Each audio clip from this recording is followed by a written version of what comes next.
Hello YouTube, it's Michelle.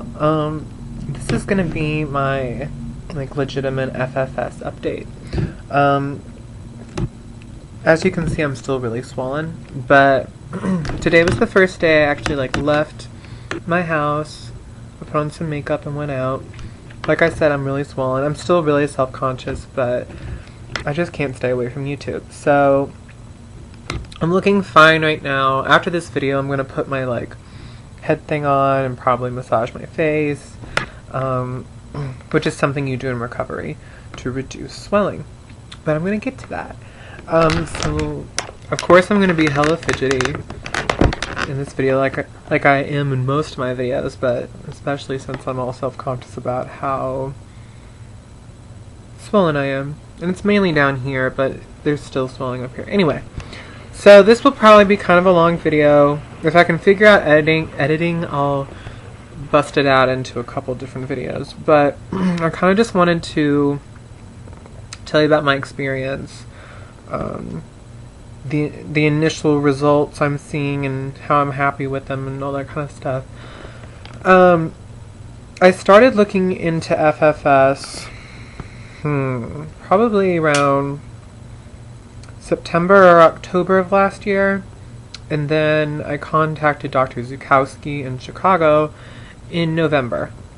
And then I was talking to him for a while, and then I finally set a date for surgery, I think in January. And then I had surgery on April 14th. Now, I'm very young. I'm 21. I've been on hormones for almost 7 months. But I had to be off of them for a week for surgery, so not even a full 7 months. And so I haven't even seen the full changes in my body on hormones. But I still wanted to get FFS anyway. Honestly, for anybody else, I would suggest that you wait on FFS until you've been through hormones for a bit. Not that I regret getting FFS, I really don't. It's just, I could not, that would be a decision you have to make for yourself. I could not advise anyone to really get the surgery until they've seen the full effects of their hormones. Dudes, I cannot tell you right now. I'm looking at my face and I'm just why am I making a video right now? I look absolutely froggish. Anyway, so that's my first point. If you are interested in FFS, you should do a ton of research too. Figure out the differences between, it is a cosmetic surgery, but you want to make sure that when you're going into FFS, you aren't just going into it to make yourself be prettier, because I don't think that's the right mentality to have. Dudes, is one eye higher up than the other? Has it always been like that? I'm not going to worry about this right now, because I think FFS is not meant to necessarily boost your prettiness. I mean, it will, just because of the surgery that it is, because it is a cosmetic surgery. But I think ultimately what you're looking for is to feminize yourself. I have water. I never have water. Some of my voice gives out. I'm all hoarse on my videos, but I have water. I think everybody you need to first be content with how you look, I guess is what I'm saying. You need to embrace how you look and then know what it is that you consider your flaws. There were parts of my face that I was not happy with. That's not to say I hated my face. I like my face. I was fine with my face. So I knew going into it the things that I wanted to see feminized, because I knew what things needed to be feminized versus what things needed to be enhanced or corrected. If that makes any sense at all. I hope so, because I don't think anybody should go into this trying to come out looking like Barbie, because I don't think that's what this surgery needs to be about. It's really about taking away the parts that are holding you back as a woman, basically. So, like, I had problems with, like, my forehead and my chin, really, were my biggest things. But then I had a couple other things thrown in, as per suggestion of the surgeon, and I listened to his suggestions, and then I didn't go with some of the stuff he said. And that's important, too. When you are deciding on FFS, you need to know what you want, you know, and know that you can say no to what the surgeon wants to do, and just make sure that the surgery is tailored to your needs, because this is your face. You really have a one go at it. You really don't want to go under the knife, you know, multiple times. I think you should just, like, it's one thing if you're getting, like, a couple procedures, seeing how you like your face, and then possibly getting some more. But really, I think the fewer times you go under the knife, the better. Because you really don't want to start messing with who you are. Because I think your face is a huge part of your identity.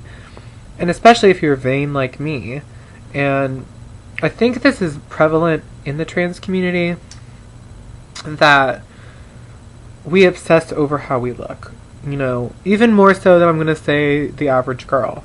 Like, my girlfriends are like, oh my gosh, you spend forever in the mirror. And I'm like, well, yeah, I want to make sure that I look passable, that I look good. So, you are going to be your biggest critic, and you are going to know, after studying yourself enough, what your flaws are. But I cannot stress enough how real you need to be with yourself. And, you know, I would consult with multiple surgeons. I really would. I kind of wish I would have done that, but I was lazy and I didn't want to spend money. But really, you should consult with multiple surgeons, hear what they suggest, and then kind of compile a list of, like if all the surgeons agree that you need to get your forehead done, then maybe you need your forehead done. But if everybody's like, you need a cheek implant, or someone's like, no, you need your lips done, and there isn't consensus in those areas, then maybe those are things that they want to do as their personal aesthetic. Like, I know my doctor is huge on cheeks, and if I would have let him do everything that he wanted to, I'm sure I'd have even bigger cheeks right now. And, you know, I'm sorry I'm all over the place. I really don't have structure to most of my videos, but especially this one. Consult with multiple doctors, so that you have a better idea of what you need done versus what they just want to do to your face to charge you extra or whatever. My experience was really good, though. I will say that. Now, obviously, I have to wait until my face is really done swelling. I'm going to wait until, like, the 6-month mark is usually when your face is settled enough. Like, I hear it still is going to be settling for, like, the first year, before you can make, like, a legitimate judgment of if you like the results or not. So far, so good, though. I still look like me. Just looking at, like, how I've been healing these past couple weeks and the results so far, I'm happy. I'll be even happier when all the swelling's gone, but gotta be patient. But, you know, I don't think, even though Dr. Z was really good for me, I don't necessarily think that he'd be good for everyone. It just really depends on your needs and what you're looking for. So when you were doing your research, and this was really stressful, is that I would find these forums, I would find places, and I would talk to trans women who were, you know, giving me tips and telling me about different doctors, and everybody's opinion is different. They'll be like, oh no, that doctor's terrible, don't go to them, or oh my gosh, that doctor's the best doctor ever, but then you'll hear some awful stuff. I mean, bottom line, surgery is just, it's a risk. And make sure that you are seeing one of the top people. Like, I know, like, in every forum I go to, someone's talking about Dr. Zukowski, so it's not like he's just some dude that no one knows about. I think it's important to see someone who has a lot of experience with this. I really do. But I think that Not that everyone's equally good necessarily, but I think that no one doctor is the best doctor. I don't think anybody would be like, oh, but if you have all the money in the world and all the time in the world and you see this one doctor, you're not going to find that. I really don't think you are. Now, if I did have all the money in the world, I might have seen a different doctor. But Dr. Zukowski is one of the most affordable, as well as one of the most talented. I will also say that. And I like that he was in the Midwest. That was good for me. Meant less traveling. I didn't have to get on we could just drive up to Chicago. And I also like the way he does business. Over the phone, I do not. I was really concerned until I met him in person. Because he kind of comes off a little bit of a salesman over the phone. And that might just be plastic surgeons in general. But I was not real comfortable with how cut and dry he was with everything about the surgery. He was pretty much just like, well, sweetie, we're going to get this done, do that and the other, and I'm going to have this done too. Any questions? And I'm just like, no, I guess not. He's like, all right, well, I'll talk to you soon, honey. And I'm like, okay. So phone calls I wasn't crazy about, but after I met him in person, and especially since my parents were there, that really helped. And I ended up really liking him as a doctor. He's really cool. He's really down to earth. He didn't pressure me to get anything. He was like, I suggest this, but if you don't get that, that's fine. I will say that if you want to get it later, it's going to cost more because it'll be a whole separate surgery. Blah, blah, blah, blah, blah. So that was good. I didn't feel pressured, and I was really comfortable going under the knife with him. This is already 11 minutes. Okay, but I'm going to keep going.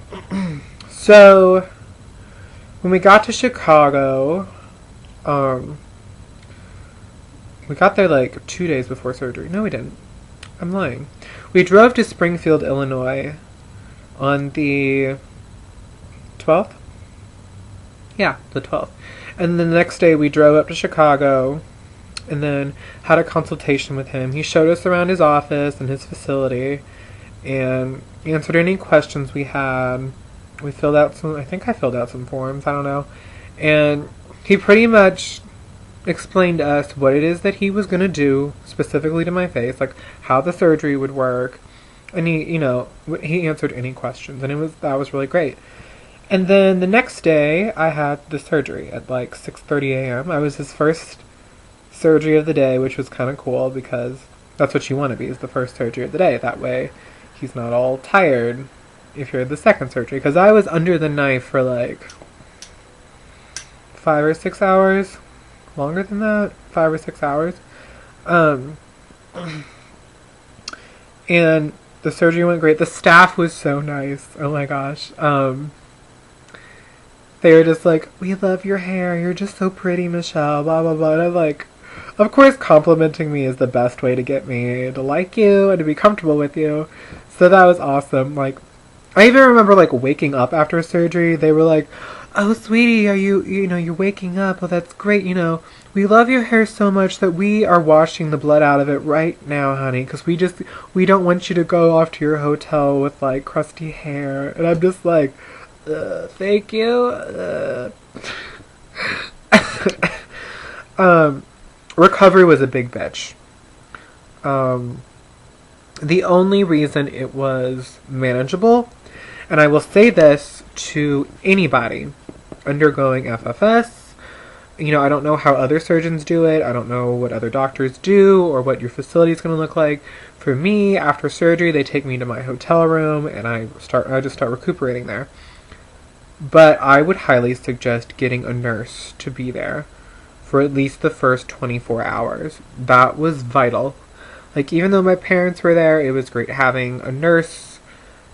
She was there, like, when I was waking up. She got me in, like, a wheelchair, put me in her car, took me to my hotel room, sat me in the bed.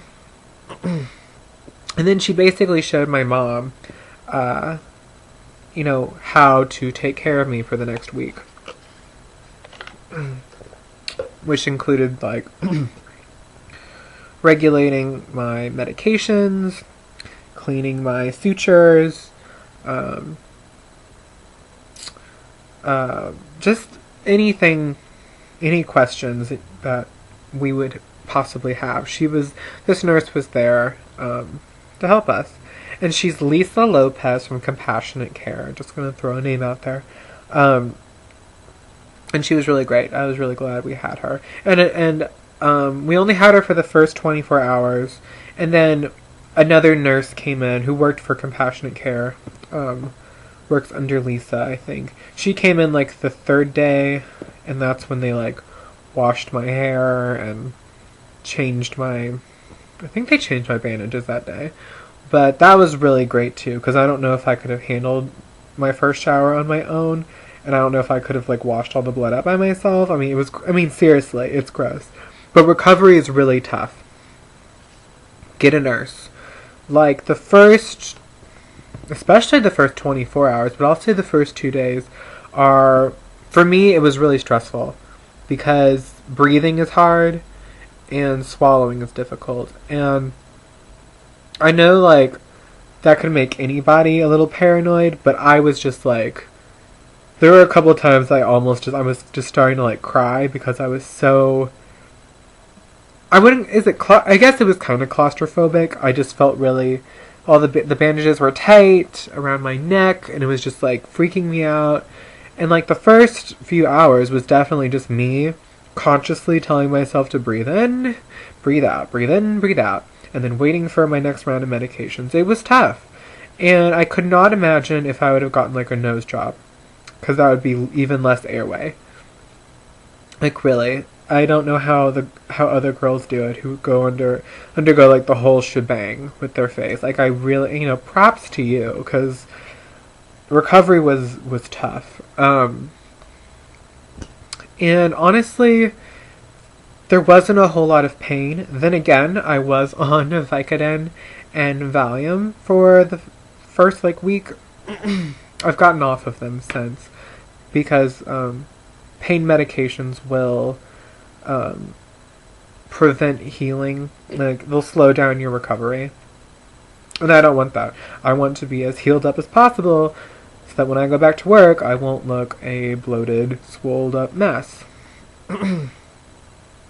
I need to keep this under 20 minutes and then I'll start a whole new video if I need to. Let me just finish up whatever it is I want to say now so I can continue in another video. So the first couple of days were really tough. The pain really was manageable. Like, especially if you have your medications, it's really no big deal. The hardest part is it's all pretty much emotional and mental. Actually, I'm going to get into that in the next video. So... see you in part 2.